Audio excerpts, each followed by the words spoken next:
بسم اللہ الرحمن الرحیم۔ السلام علیکم۔ حضرت ابو ذر غفاری رضی اللہ تعالیٰ عنہ کو تعلیم سے بہت لگاؤ تھا۔ کہتے ہیں کہ مجھے رسول اللہ صلی اللہ علیہ وآلہ وسلم نے ارشاد فرمایا، تو صبح اٹھے اور قرآن کی ایک آیت سیکھ لے، یہ تمہارے لیے اس سے کہیں بہتر ہے کہ رات بھر جاگ کر 100 رکعت نفل ادا کرے۔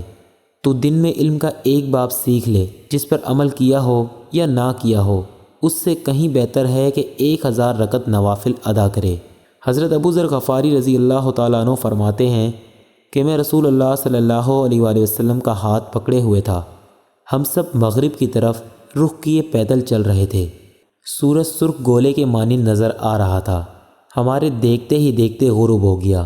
نبی صلی اللہ علیہ وآلہ وسلم نے مجھ سے پوچھا، تمہیں معلوم ہے کہ سورج ڈوب کر کہاں جاتا ہے؟ میں نے کہا، اللہ اور اس کے رسول صلی اللہ علیہ وآلہ وسلم بہتر جانتے ہیں۔ فرمایا، سورج سفر کرتا ہوا عرش کے سایہ میں سجدہ ریز ہو جاتا ہے، پھر طلوع کی اجازت مانگتا ہے اور اسے اجازت دے دی جاتی ہے۔ وہ وقت قریب ہے کہ سجدہ کرے گا تو قبول نہ ہوگا، اذن چاہے گا اور نہ ملے گا۔